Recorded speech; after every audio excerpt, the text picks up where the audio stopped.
Assalamualaikum and welcome to this mini lesson in which we'll discuss two core concepts in statistics, which are important for the subsequent lessons. And although I'm sure everybody's familiar with these terms, which is population and sample, but it's good to recall our understanding.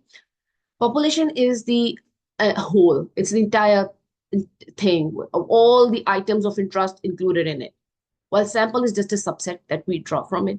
Now, the important thing is, although we are going to see that in one of the later lessons also, that sample, when you take a subset out of the population, it is actually done again in a principled manner under the um, under a certain method. Which are well defined, okay, which are known as sampling methods. So available. So whenever you are, because you draw a sample, you take a sample out of the population so that you can make certain findings about the population based on what you learned from the sample. And when you report your findings, which you learned from sample about the population, it is important to mention the sampling method that was used to draw this subset. Now, we know that the entire set of individuals or items of interest in a study they make up the population. So now example is all citizens in the country, but another example is all elderly citizens in the country. So you see the difference? The first one is a bigger group, the second one is a smaller group, but it is important to clearly define your population. And later on, when you're writing your findings, when you're reporting your findings, which you learned from sample, also, it is important to that your population was defined categorically. It has no ambiguity in it, so that how much of those findings could be, what is the extent of the generalization of those findings, it is clear. ठीक है कि scope के ऊपर वो apply हो सकती है. For example, if your population was all citizens in a country and you followed all the protocols to draw the sample and then you did some analysis and you had some findings, your findings are generalizable at the most to this level, which is the entire population of this country, all the citizens. But if your population to begin with was elderly citizens in a country only, so now whatever you learn applies only to this part, which is elderly citizens, because this is all you know. This is all your technique. Only these elderly citizens of a country, this is the entire world to your sampling and your entire statistical analysis method. So whatever you learn applies only to this. If at all, if you can generalize your findings, it generalizes only to this extent, which is your population. So every car manufactured by a company. Now, ideally, when we say that, it generally refers to only, the cars which are being manufactured now. But theoretically, it means every car which had been manufactured, is being manufactured now, and will be manufactured later on. So it is again important to, while you're defining your population, you clearly identify the time frame also, so there are no confusions later on. All students in a school, same thing. All students in a school, um, usually typically it means that all the current students. But of course, we need to identify the time period also, so that if you write that explicitly, there will be no confusions. Because of course, you're done with the study and you've published your results, when you say all the current students, it might be your study, if it's old study, you still need to identify, okay, which time period it applied to. So it's better that you define that in your population के किस time में आप कर रहे हैं. आप कह सकते हैं ना, all students in school from 1999 till 2024. ठीक है, तो इस वक्त के करंट भी हैं, जो पास्ड आउट हैं, जो अभी तक 2024 में एनरोल हुए थे, तो मतलब फर्दर क्वालिफिकेशन, ऑल दो students who had been enrolled to this school from this period to this period. ठीक है, all primary level students of school. अब एक फर्दर क्वालिफिकेशन ऐड किए, बट अगेन टाइम फ्रेम इसमें भी नहीं है, so it's always a good idea to specify that. ठीक है, ये पॉइंट मैं इसलिए यहाँ पे हाईलाइट करूँ. When it comes to primary level students, it means that whatever you findings you are going to make later on, they apply only to the primary students of this school. And of course, क्योंकि your sample also consists of only the primary students. So आपका population जो थी ना, वो थी primary students की. वहां से जब आपने sample उठाया, subset उठाया, तो it included only the primary students. So again, the definition of population is very important. It has to be explicit and categorical. All courses offered in spring 2024 to BSSC program at a certain university. Now, this has certain qualifications in it.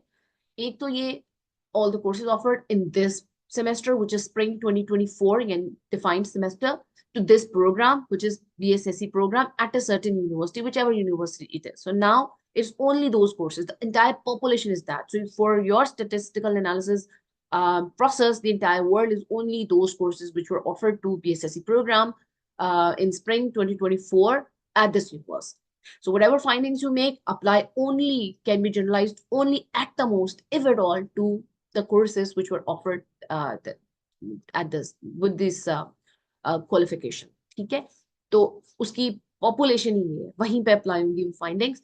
Then sample अब हम बात कर चुके हैं already. It is a representative group selected from the population. I want to emphasize representativeness more, क्योंकि ये बड़ा important है. अगर आपने पॉपुलेशन निकाल ली है, डिफाइन कर ली है, पहली चीज तो ये थी, उसकी डेफिनेशन बड़ी क्लियर हो गई है. फिर आपने उसमें से सैंपल निकाला है, तो वो sample has to be representative of the population. वरना अगर आपने सैंपल निकाला ऐसा है जो रिप्रेजेंटेटिव नहीं है, तो फाइंडिंग्स आपकी जनरलाइजेबल नहीं है. It should reflect the characteristics of the population. उसमें हमें मालूम है ना कि नेचुरली सब ग्रुपिंग्स होती हैं. आप स्टूडेंट्स की बात कर ले तो मेल्स होते हैं, फीमेल्स होते हैं, कुछ स्लो लर्नर्स हैं, कुछ फास्ट लर्नर्स हैं, कुछ some of them they are coming from different areas, और मुख्तलिफ किस्म की और सब क्लासिफिकेशंस हो सकती हैं. तो your sample ideally should include all elements from all of those different subgroupings which are available. ठीक है. अच्छा, examples: 100,000 citizens chosen randomly for a survey regarding new tax laws. अब अगर एक ही शहर से उठा लेंगे आप, पूरे अपने पूरे मुल्क के ऊपर जनरलाइज करना चाह रहे हैं, फाइंडिंग के अच्छा लोगों की ओपिनियन क्या है इस टैक्स लॉज के ऊपर, और एक ही शहर से उठा लिए, तो we know that those are not generalisable. ठीक है, बाकियों पे अप्लाई नहीं होती. 1,000 elderly citizens of a country again have to be including every kind of elderly person. अगर उनकी within that सब groupings हैं, elderly में भी healthy elderly people हैं, बीमार लोग हैं, pensioners हैं, non pensioners हैं, सोशल क्लासेस फर्क हो सकती हैं. तो ये वाले सारे जो इंक्लूजन्स है ना, वो होनी चाहिए. 30 courses from the list of all courses offered in spring 2024 to BSSC students at a certain universities की फिर हम पहले बात कर चुके हैं. अब फर्क सिर्फ ये कि अब now we are talking of sample. All भी फाइनाइट थे, शायद वो भी कोई 200-300 ही होंगे, but if you define your population to be that, तो वो उतनी ही है. उसमें से आपने एक सबसेट उठाया, तो आपने कहा 30 का सबसेट उठा लिया. So that is a sample form. Again, the definition of population is important to know how much the values from the sample, which are learned from the sample, can be generalized. Now, अभी तक हमें ये समझ आ चुकी है कि why we need sampling, but still, just for the sake of completion, cost effective हो तो समझ आ गई, because of course, instead of having to go to every member of the population in cases where populations are very large, huge. अगर आप अपने मुल्क के बात ही कर लें पॉपुलेशन की, तो 25 करोड़ आवाम के में से हर एक बंदे के पास इंडिविजुअली जाके डेटा लेना से कंपेयर करें ना कि आप सिर्फ 10,000 या 1 लाख या 1 करोड़ से ही लें. So it's cost effective and time efficient also. अच्छा, प्रैक्टिकलिटी का मसाइल अब क्या है कि देखें, एग्जांपल से देख लें. फॉर एग्जांपल, जो आइटम्स मैन्युफैक्चर होके आ रहे हैं और आप कह रहे हैं कि से फॉर एग्जांपल कोई ईडेबल आइटम ही है, ये स्नैक्स के पैकेट्स हैं, और आप देखना चाहते हैं कि नहीं उनकी क्वालिटी बड़ी अच्छी है, उनका टेस्ट आपने चेक करना है हर एक का, और आप कह रहे हैं कि नहीं मैं तो सारी पॉपुलेशन का चेक करूंगी क्योंकि I want to be very sure about the quality. तो अब आप करेंगे क्या कि जो भी मैन्युफैक्चर होकर पैकेट आएगा, आप उसको खोल के देखेंगे और उसकी क्वालिटी टेस्ट करेंगे, तो अब आपके पास एंड में कुछ रह जाएगा उसको आपको मार्केट करने के लिए. तो जहां पे आपके जो आइटम्स है वो डिस्ट्रॉय हो जाते हैं बाय टेकिंग ऑब्जर्वेशंस, तो वहां पे तो आपका ऑप्शन ही नहीं बचती कि आप सैंपल के अलावा कुछ काम करें. ठीक है, तो वहां तो सैम्पलिंग ही लगेगी. इसके अलावा बहुत ह्यूज पॉपुलेशंस के साथ it is impossible, impractical to enlist all. Possibility तो है ही कि हर एलिमेंट ऑफ द पॉपुलेशन को रीच करना इज नॉट ऑलवेज इजी. तो अगर उनकी रिप्रेजेंटेशन आपके पास सैंपल में आ गई, तो दैट इज क्वाइट इनफ. आपको वो हार्ड एरियाज के ऊपर जाकर हर आइटम को ऑब्जर्व करना नहीं पड़ेगा. So this is about the population and sample, और ये concepts we will be using them very frequently in the subsequent lessons.